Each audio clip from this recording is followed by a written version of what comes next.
Вы смотрите «Актуальное интервью», в студии Петр Васильев. Здравствуйте. Филиал Государственного фонда «Защитники Отечества» по республике открылся 30 мая прошлого года. Одним из первых в России с 1 июня 23-го начал свою деятельность. О деятельности якутского филиала Госфонда «Защитники Отечества» мы сегодня и поговорим. Наш гость в студии Алексей Александров, руководитель филиала Государственного фонда «Защитники Отечества» по республике Саха-Якутия. Алексей Иванович, добрый день. Здравствуйте. Давайте для начала вот о чем, какие все-таки сегодня задачи стоят перед фондом.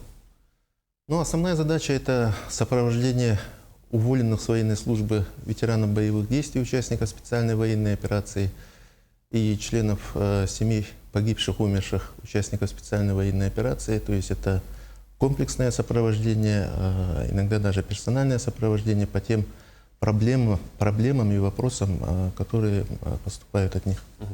Что вы имеете в виду под сопровождением? Под сопровождением является, то есть на каждого обратившегося составляется индивидуальный план комплексного сопровождения по характеру обращения, соответственно, и решаются те вопросы, которые они ставят. В основном это по мерам социальной поддержки, по выплатам по линии Министерства обороны, и сопутствующие направления. Это одним из важных является психологическая поддержка, оказание бесплатной юридической помощи.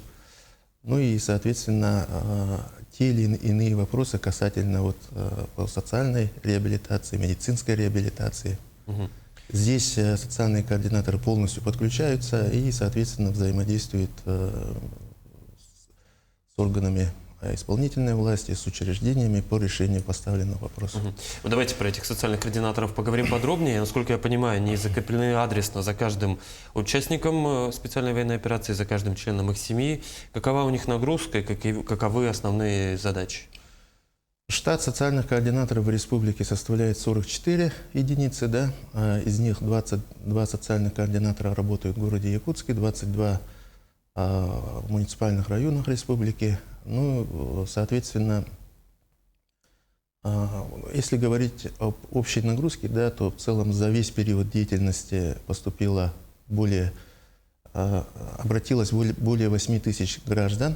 От них поступило более 32 обращений, вопросов. В основном они проблемные вопросы.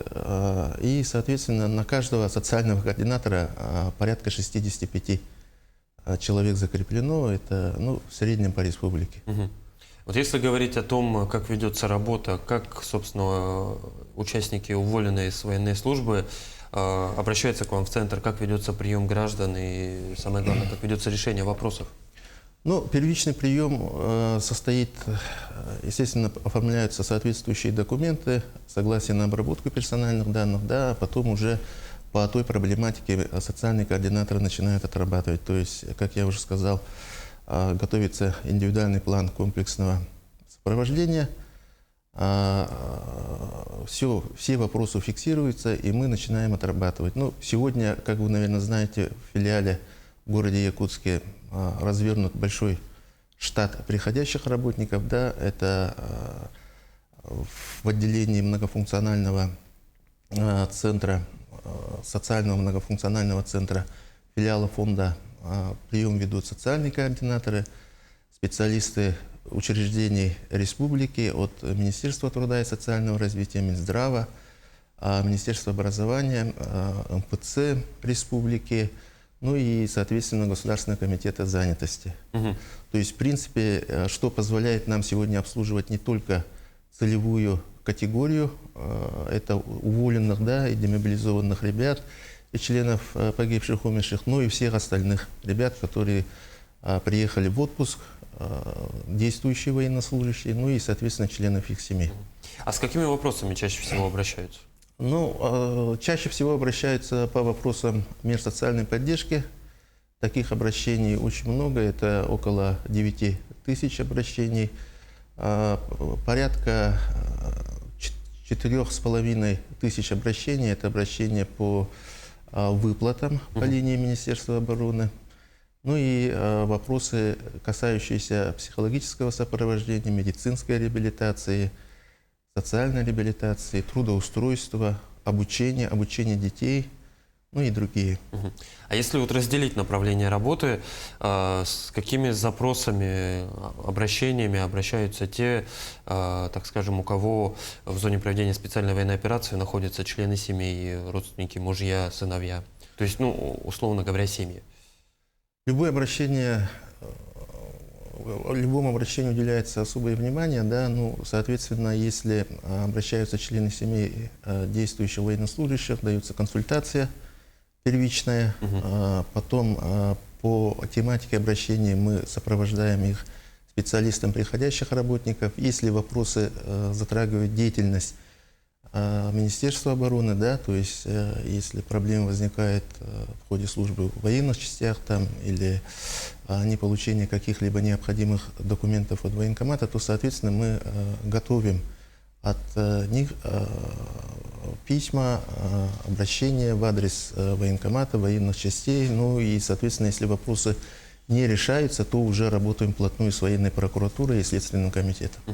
Алексей Иванович, ведь когда боец возвращается назад в мирную жизнь, ему уже важно, так скажем, обрести в ней свое место. Как ведется эта работа в таком направлении? Ну, первично, конечно, здесь самое главное – это комплектность документов. То есть мы начинаем от того, что ребята должны в первую очередь получить удостоверение ветерана боевых действий, да? Члены семей погибшего участника, соответственно, тоже удостоверение члена семьи погибшего ветерана боевых действий, да, и этот документ, дающий право пользоваться всеми мерами поддержки. И далее уже для достижения этих целей мы отрабатываем с военными частями, идут соответствующие запросы.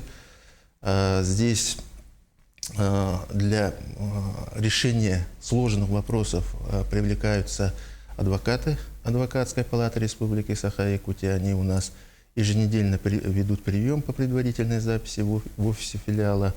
А районный уровень мы охватываем в дистанционном формате, иногда даже через видеоконференц-связь при необходимости. Бесплатную юридическую помощь также оказывает прокуратура Республики Саха-Якутия. Тоже по предварительной записи они у нас ведут личный прием граждан 2 раза в месяц. Это пятница, вторая пятница и 4-я пятница месяца. Кроме этого, уполномоченный по правам человека тоже при необходимости ведет прием у нас в офисе филиала фонда. Ну и, соответственно, у нас налажены в рамках предоставления БИП тесные взаимоотношения с Управлением Федеральной службы судебных приставов и с Нотариальной палатой. Алексей Иванович, фронт работ, насколько я понимаю, большой, направления межведомственного взаимодействия тоже обширные. Предлагаю чуть подробнее остановиться на занятости, как налажена работа, насколько я понимаю, с Госкомзанятости, правильно? Ну, вообще, в целом, со всеми муниципальными районами мы заключили соглашение еще в прошлом году. В рамках этих соглашений мы охватываем сегодня практически все районы, особенно арктическую зону, где у нас на сегодня в 13 районах отсутствуют социальные координаторы. С органами исполнительной власти также взаимодействуем на уровне соглашений. Более того, вообще деятельность межведомственного взаимодействия с органами исполнительной власти у нас координируется со стороны правительства. Межведомственной комиссии, которую возглавляет заместитель председателя правительства Степанов Георгий Михайлович. И работа филиала фонда и межведомственной комиссии, она плотно интегрирована в работу республиканской комиссии «Вместе Победе», которую возглавляет Арсений Сергеевич. И здесь вот, что касается занятости, да, мы еще в прошлом году с Госкомитетом занятости заключили соглашение, разработали планы совместных действий. Почему я говорю планы? Потому что они у нас в 3 видах, да? То есть общий план работы и, соответственно, отдельные планы по категории. Проводятся ярмарки вакансий с приглашением работодателей, проводятся отдельные мероприятия по трудоустройству, то есть есть, опять же, с учетом отдельных категорий, то есть мы в летний период работали с детьми, школьниками, которые желают трудоустроиться.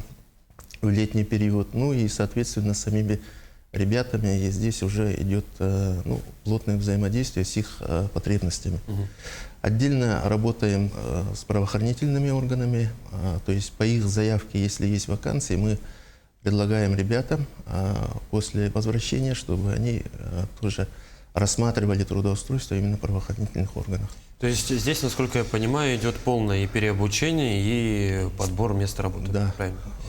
Алексей Иванович, если говорить о мероприятиях, которые фонд организует для семей погибших участников СВО, что это за фронт работы? Так, ну, мероприятия разного уровня. Первое, это самое главное, наверное, по патриотическому воспитанию детей и молодежи. То есть наша задача здесь совместно с исполнительными органами власти, с муниципальными образованиями, ну и, соответственно, с высшими учебными заведениями привлекать во все эти мероприятия патриотической направленности наших ветеранов боевых действий и членов семей участников специальной военной операции. Всего проведено в целом, да, вот по всем направлениям более 400 мероприятий. При этом охват у нас получился более 32 тысяч граждан. Ну, в республике, я имею в виду.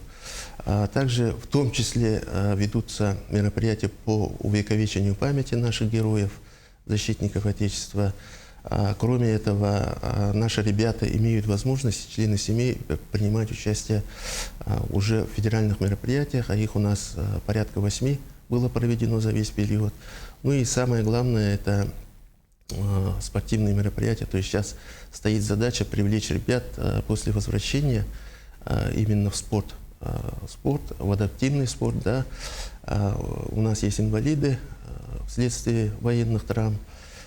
И, соответственно, мы сейчас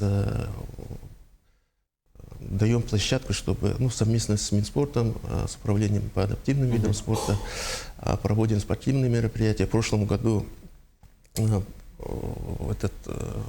республика провела первое физкультурное мероприятие в декабре, как раз-таки в канун Героев Отечества, да, Дня Героев Отечества. Соответственно, уже стало доброй традицией. И вот 5 декабря уже совместно мы тоже провели. Количество участников увеличивается. Если в прошлом году более 40 участников приняло участие, то в этом году уже более 80 участников было. Алексей Иванович, ну что ж, я уверен, что все эти добрые традиции, важные социальные мероприятия, которые фонд выполнял в этом году, будут обязательно продолжены и в следующем. Спасибо, что пришли к нам в студию и ответили на наши вопросы. Спасибо. Это было актуальное интервью. До встречи.